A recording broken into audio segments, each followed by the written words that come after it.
Hello champions, welcome to my new video. तो आज हम करने जा रहे हैं क्लास 8 के साइंस का चैप्टर 2, जो कि है micro organism are friends and फो।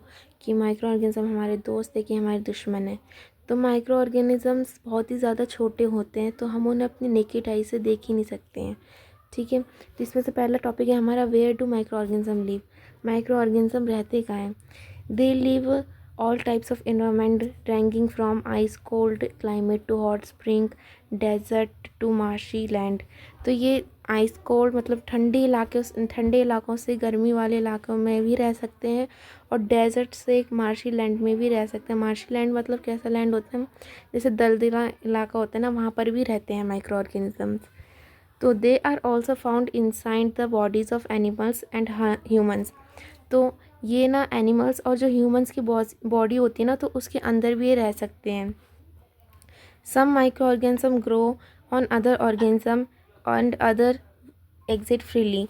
तो कुछ माइक्रो ऑर्गेनिजम्स होते हैं जो कि दूसरे ऑर्गेनिज्म के ऊपर या फिर उनके अंदर ग्रो होते हैं, और कुछ ऐसे माइक्रो ऑर्गेनिजम्स होते हैं जो कि फ्रीली एग्जिस्ट करते हैं। ठीक है, अगला टॉपिक है हमारा micro organisms and us. Micro organisms और हम। तो क्या है कि माइक्रो ऑर्गेनिजम्स का बहुत ही इम्पॉर्टेंट रोल प्ले करते हैं हमारी लाइफ में।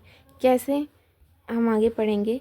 जैसे कि कुछ जो माइक्रो ऑर्गेनिज्म होते हैं वो तो हमारे लिए बहुत ही ज़्यादा बेनिफिशियल होते हैं, और कुछ होते हैं हमारे लिए हार्मफुल।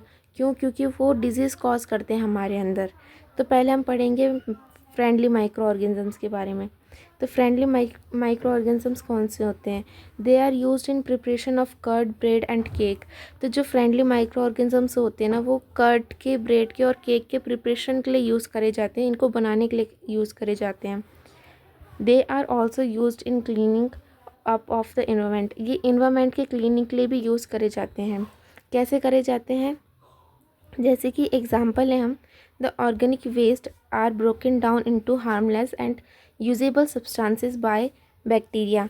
तो जो बैक्टीरिया होते हैं ना, वो क्या करते हैं, जो ऑर्गेनिक वेस्ट होता है ना, उनको ब्रेक डाउन कर देता है हार्मलेस और यूजेबल सब्सटेंस में, जिसको हम यूज़ कर सकें ऐसे सब्सटेंस में ब्रेक डाउन कर देता है।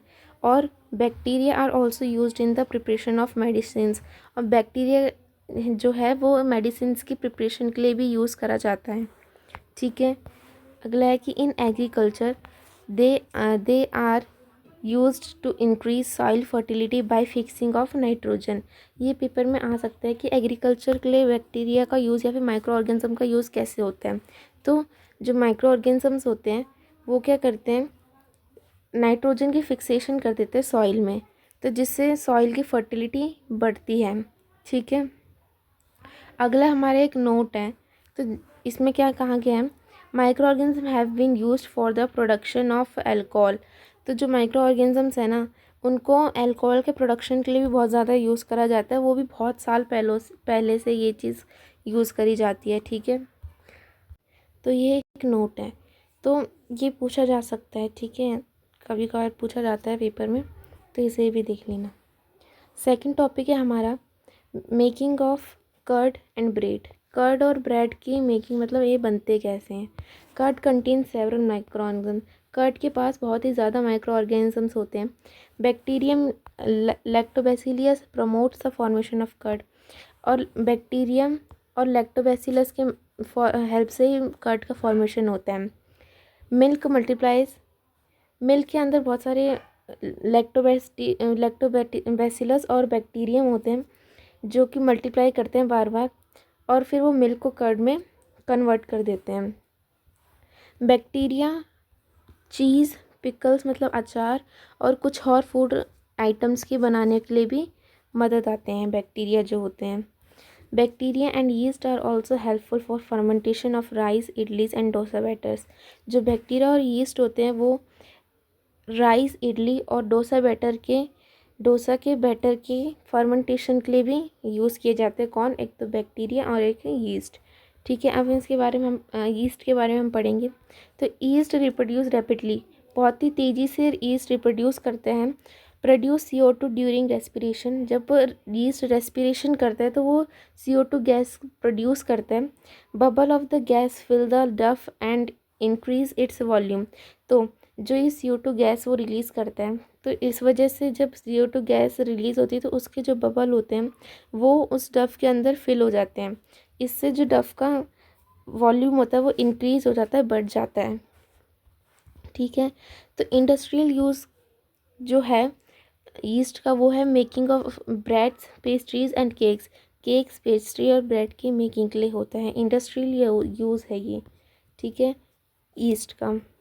थर्ड जो टॉपिक है वो हमारा है commercial use of micro organism. Commercial use क्या होता है माइक्रो ऑर्गेनिजम्स का? They are used for large scale production of alcohol, wine and acidic acid, जिसको हम विनेगर भी कहते हैं। ठीक है, तो जो कमर्शियल यूज़ है माइक्रो ऑर्गेनिजम्स का वो क्या है? अल्कोहल, वाइन और एसिडिक एसिड मतलब विनेगर के प्रोडक्शन के लिए यूज़ किया जाता है। ठीक है, yeast is used for commercial production of alcohol, wine. For this yeast is grown on natural sugar present in grains. तो ईस्ट को हम अल्कोहल और वाइन के प्रोडक्शन के लिए भी यूज़ करते हैं, और east is grown on natural sugar, और ईस्ट जो है वो नेचुरल शुगर में ग्रो किया जाता है, जो कि ग्रेन्स के अंदर प्रेजेंट होते हैं नेचुरल शुगर। ठीक है, इसके बाद फर्मेंटेशन की बात की गई है यहाँ पर कि फर्मेंटेशन किसे कहा जाता है? तो the process of conversion of sugar into alcohol. जब हम शुगर को अल्कोहल में कन्वर्ट करते हैं उसी प्रोसेस को हम फर्मेंटेशन कहते हैं। ठीक है, अब इसके बाद यहाँ पर एक इंसान, यानी कि उस इंसान का नाम था लुईस पास्चर। वो आए, उन्होंने फर्मेंटेशन बताया कि फर्मेंटेशन क्या होता है 1857 में। किसने फर्मेंटेशन का उद्घाटन करा था? वो था हमारा लुईस पास्चर 1857 में। ठीक है, फोर्थ जो टॉपिक है हमारा वो है medical use of micro organism. अब माइक्रो ऑर्गेनिजम्स का मेडिकल के लिए भी यूज़ होते हैं, जैसे कि हम लोग जब बीमार पड़ते हैं, हमें जैसे कि खांसी जुकाम हो गई सर्दियों में, जो कि बहुत ज़्यादा होता है, तो उस वक्त हम जब डॉक्टर के पास जाते हैं तो हमें एक दवाई देते हैं जिसका नाम होता है एंटीबायोटिक देते हैं। तो एंटीबायोटिक में माइक्रो ऑर्गेनिजम्स की हेल्प से ही एंटीबायोटिक बनाई जाती है। तो उसमें क्या होता है कि एंटीबायोटिक किल करती है और स्टॉप कर देती है माइक्रो ऑर्गेनिजम्स की ग्रोथ के लिए। जो डिजीज़ कॉज करते हैं ना माइक्रो ऑर्गेनिज्म, उनकी ग्रोथ को स्टॉप कर देती है, उनको किल कर देती है। ठीक है, this days number of antibiotics are being produce from bacteria and fungi. आज के टाइम पे जो एंटीबायोटिक्स का जो फॉर्मेशन है ना वो सबसे ज़्यादा बैक्टीरिया फंजाई की मदद से ही किया जा रहा है। ठीक है, मतलब सबसे ज़्यादा बैक्टीरिया फंजाई की उससे ही एंटीबायोटिक बनाई जा रही हैं। ठीक है, अगला जो टॉपिक है हमारा वो अगले में फिर से एक इंसान आया था जिसका नाम था अलेक्जेंडर फ्लेमिन। इन्होंने 1929 में वर्क करा था डिजीज़ कॉजिंग बैक्टीरिया पे। उन्होंने क्या करा था कि जो बैक्टीरिया डिजीज़ कॉज करते हैं उनके ऊपर काम करा था। तो उन्होंने क्या पाया कि spores of little green mould in one of his cultural plate. उन्होंने उनकी जो एक कल्चरल प्लेट थी, यानी कि प्लेट में से उन्होंने देखा कि ग्रीन मोल्ड में स्पोर्स निकल रहे हैं। ठीक है, ग्रीन मोल्ड में स्पोर्स निकल रहे हैं। तो उन्होंने क्या ऑब्जर्व करा उससे? उन्होंने ऑब्जर्व करा presence of mould prevent the growth of bacteria. जो मोल्ड प्रेजेंट है उसमें वो बैक्टीरिया के ग्रोथ को रोक रहे हैं। ठीक है, it also killed many of this bacteria, और वो काफ़ी सारे बैक्टीरिया को मार भी रहे हैं। From this mould Penicillium was prepared. इससे उन्होंने मोल्ड पेनिसिलियम बनाया। ठीक है, उन्होंने ये प्रिपेयर करा। तो इसके बाद एक नोट है। नोट क्या है कि antibiotic should be taken only on advice of qualified doctor.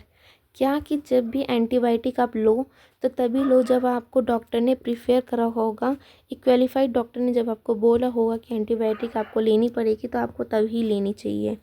ठीक है, इसके बाद है if you taken antibiotic when not needed और in wrong dose it may the drug also may kill the beneficial bacteria of our body ठीक है। तो अगर आपने एंटीबायोटिक गलत मात्रा में ले ली या फिर जब उसकी ज़रूरत नहीं थी तब ले ली, तो वो आपको एक ड्रग की तरह भी काम कर सकता है, और वो एक जो हमारे शरीर में जो बेनिफिशियल, जो हमारे लिए ज़रूरतमंद बैक्टीरिया होते हैं उनको भी मार सकता है। ठीक है। इफ़ेक्टिव अगेंस्ट ये इस किस लिए एंटीबायोटिक बनाई जाती है, वो होती है कि कोल्ड फ्लू जो हमें खांसी जुकाम होता है वायरसेस की वजह से, उसके लिए बनाई जाती है एंटीबायोटिक। ठीक है। तो फिर आगे कहा है, when a disease carrying microbes enter our body the body produces antibiotics to fight the invader. तो जब भी कोई डिजीज़ केयरिंग मतलब कोई भी माइक्रोब जो बीमारियां लेके हम आता है, जिनके जो कि बीमारियां अपने पास रखते हैं, वो हमारी बॉडी में घुस जाए, किसी भी तरीके से घुस जाए वो हमारी बॉडी में, तो हमारी बॉडी एंटीबायोटिक्स प्रोड्यूस करते हैं जो कि फाइट करता है इन्वेडर से। इन्वेडर मतलब डिजीज़ से। तो एंटीबायोटिक्स प्रोड्यूस कैसे हो रही है हमारी बॉडी, क्या हमारी बॉडी के अंदर कोई ऐसा हमारे बॉडी के अंदर अगर कोई ऐसा ऑर्गेनल है जो एंटीबायोटिक्स रिलीज़ कर रही है, तो नहीं, ऐसा कुछ नहीं है।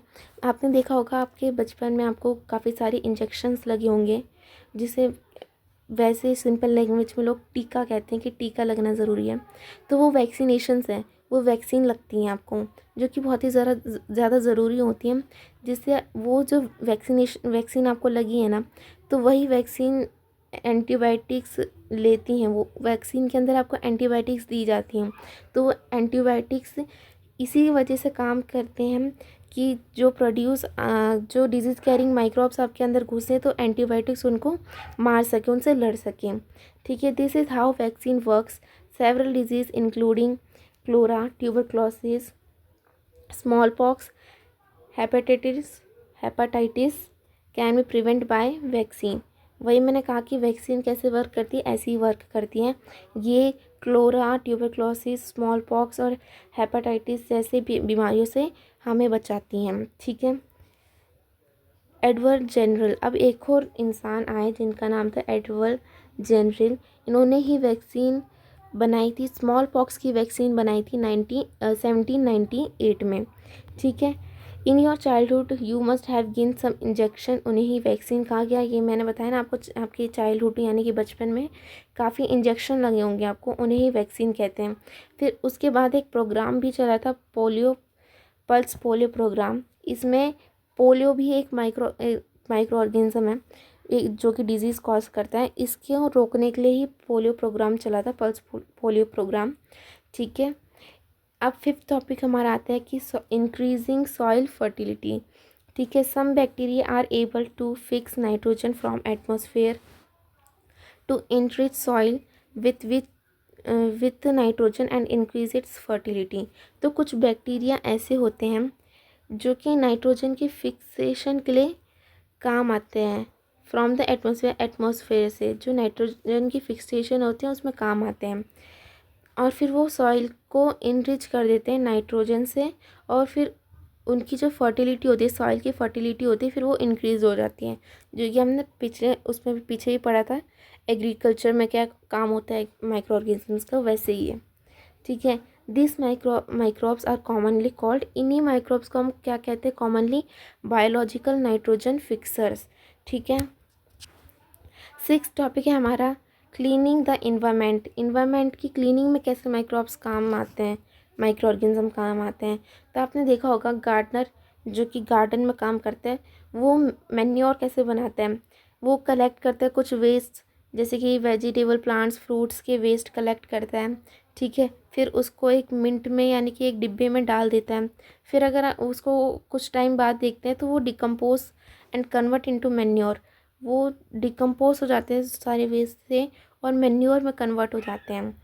ये किस से हो रहा है, माइक्रोब्स के एक्शन से। माइक्रोब्स जो उनमें प्रेजेंट है वेस्ट में, उनके एक्शन से ही मैन्योर में कन्वर्ट हो रहा है और उसमें डिकम्पोज हो रहा है। ठीक है। The nutrition can be release in this process can be used by the plant again.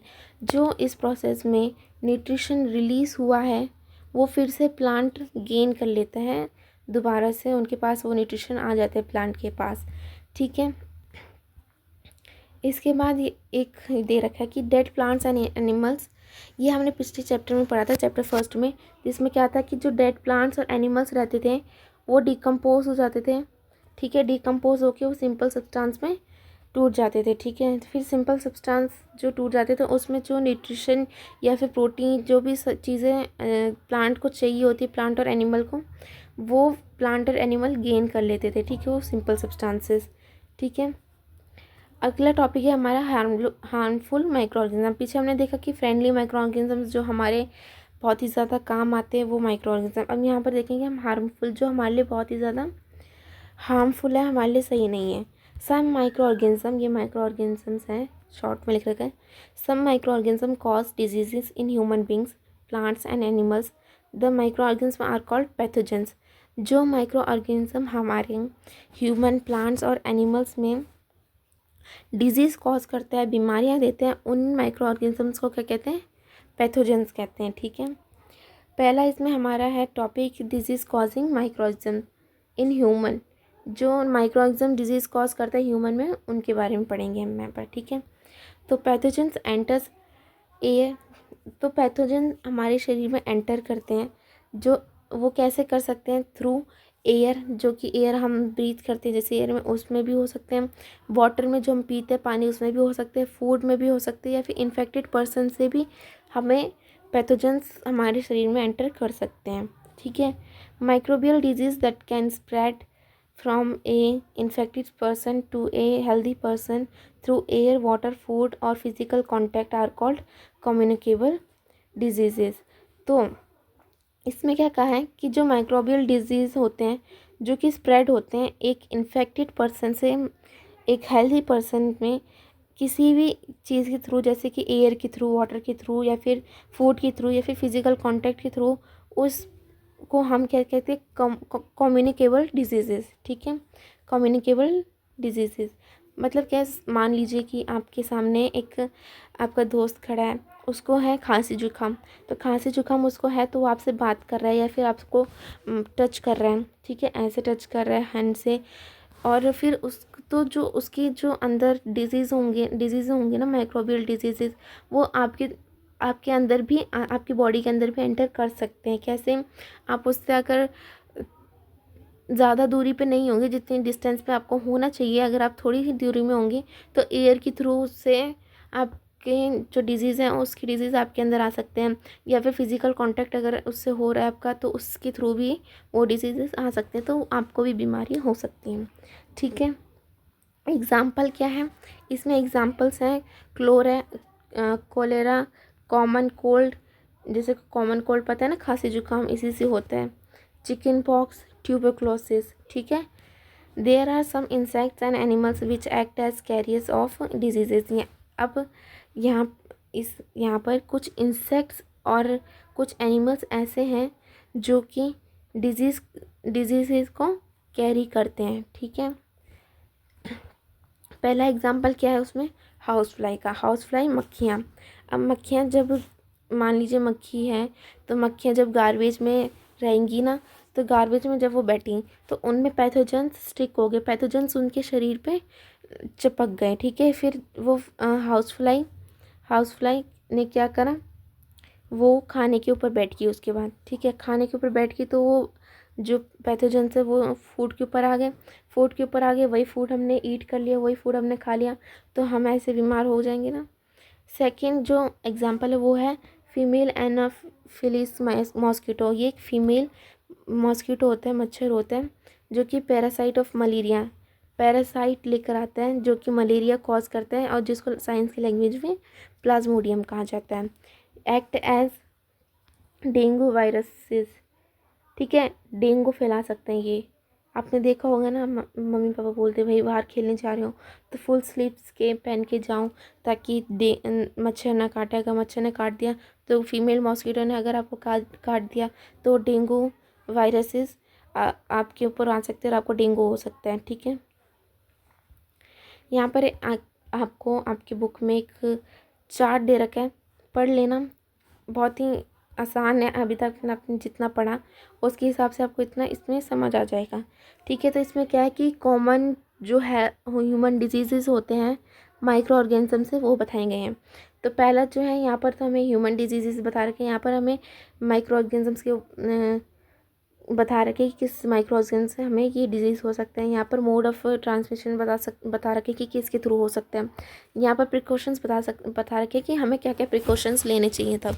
तो पहला हम देखें तो इसमें पहला है डिजीज़ ट्यूबरक्लोसिस। ट्यूबरक्लोसिस होते हैं बैक्टीरिया करते हैं ट्यूबरक्लोसिस, ठीक है, एयर के थ्रू हो सकता है।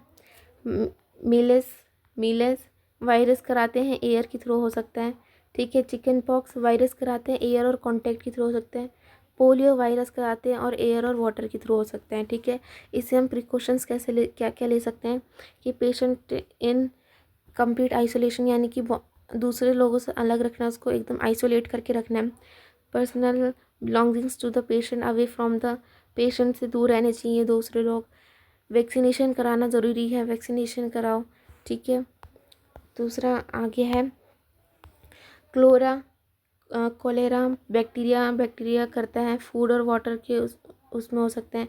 टाइफाइड बैक्टीरिया करता है वाटर के, उससे हो सकते हैं, ठीक है।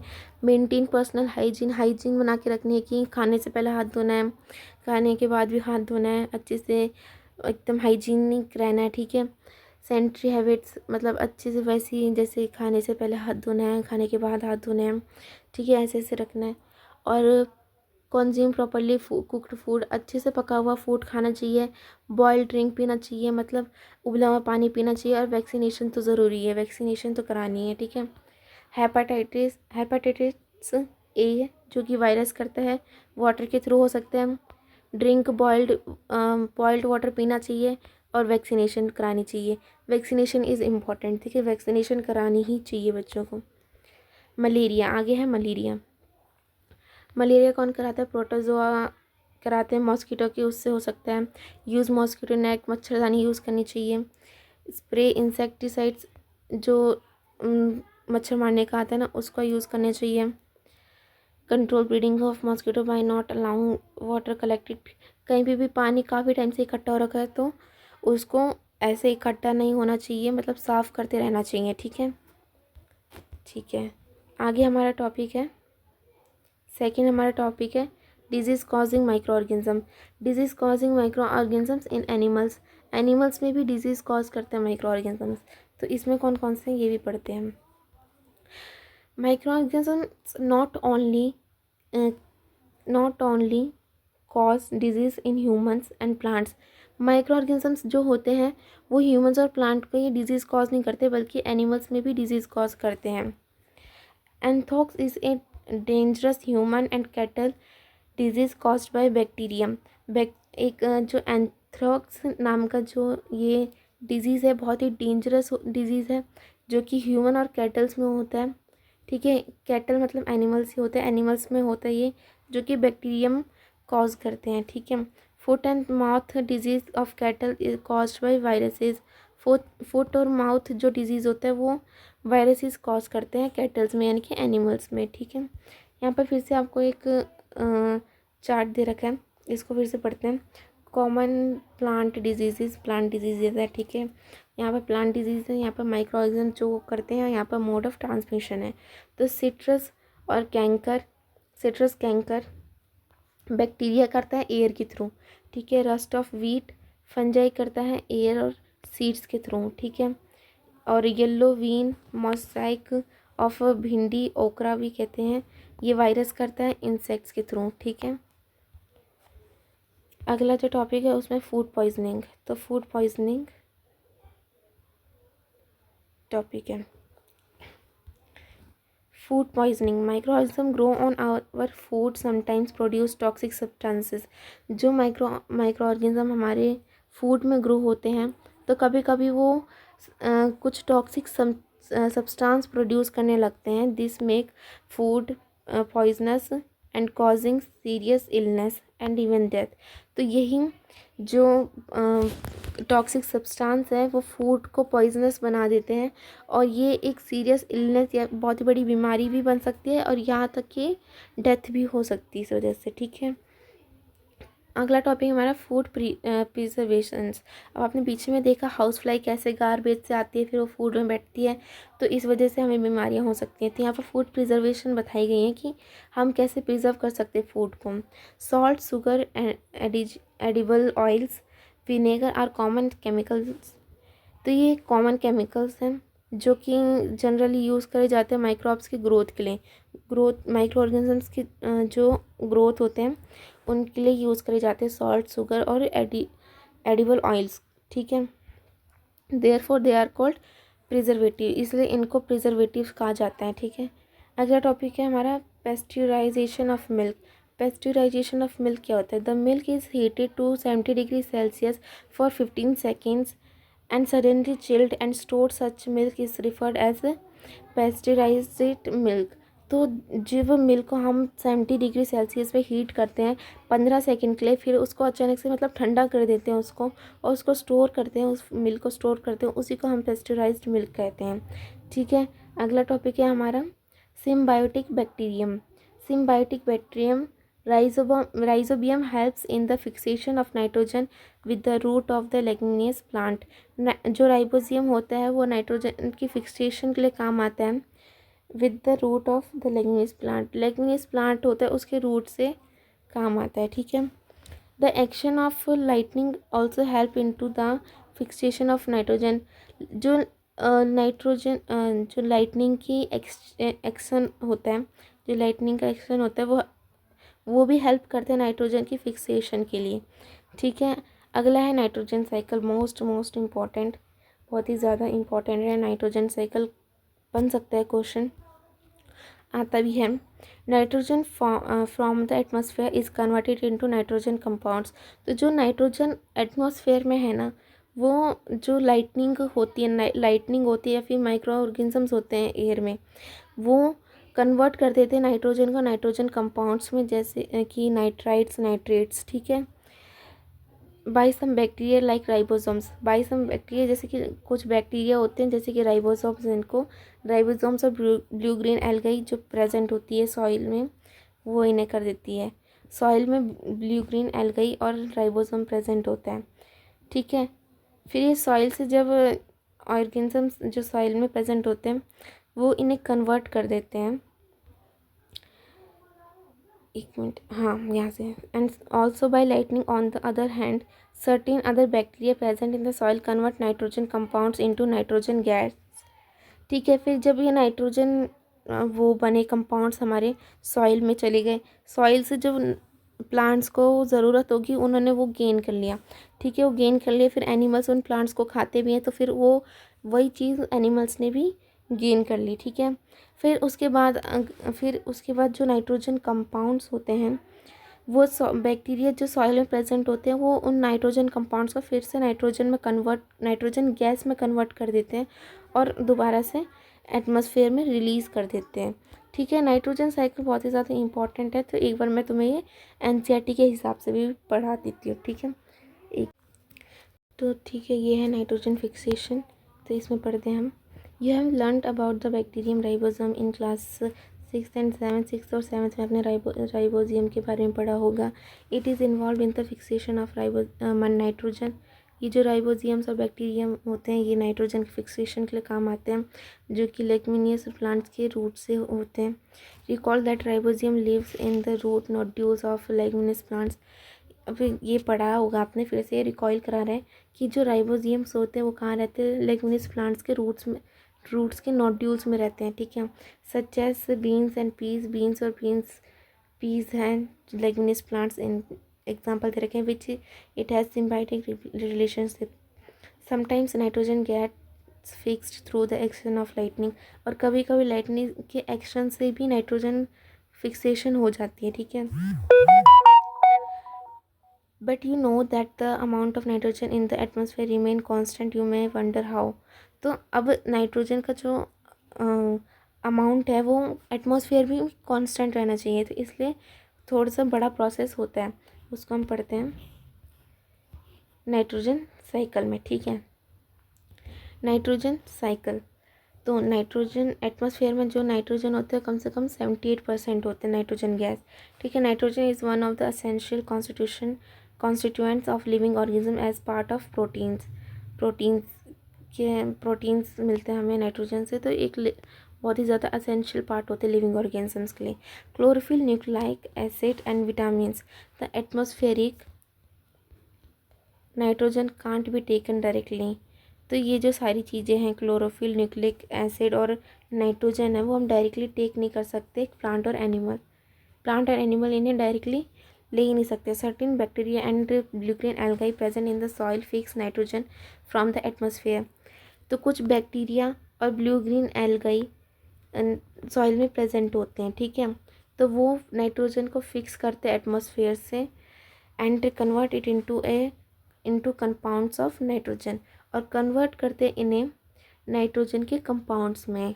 Once nitrogen is convert into this usable compounds, जब नाइट्रोजन इन कंपाउंड्स में यूजेबल कंपाउंड्स में कन्वर्ट हो जाता है, it can be utilized by plants, तो प्लांट्स उन्हें यूटिलाइज कर देते हैं फ्रॉम द सॉइल से, थ्रू देयर रूट सिस्टम के through. Nitrogen is then used for the synthesis of plant protein. Nitrogen बाद में प्लांट के प्रोटीन्स और अदर कंपाउंड्स को सिंथेसिस करने के लिए काम आता है। एनिमल्स भी, जो एनिमल्स होते हैं वो प्लांट को खाते हैं, फिर उन्हें भी प्रोटीन और नाइट्रोजन कंपाउंड्स मिल जाते हैं, ठीक है।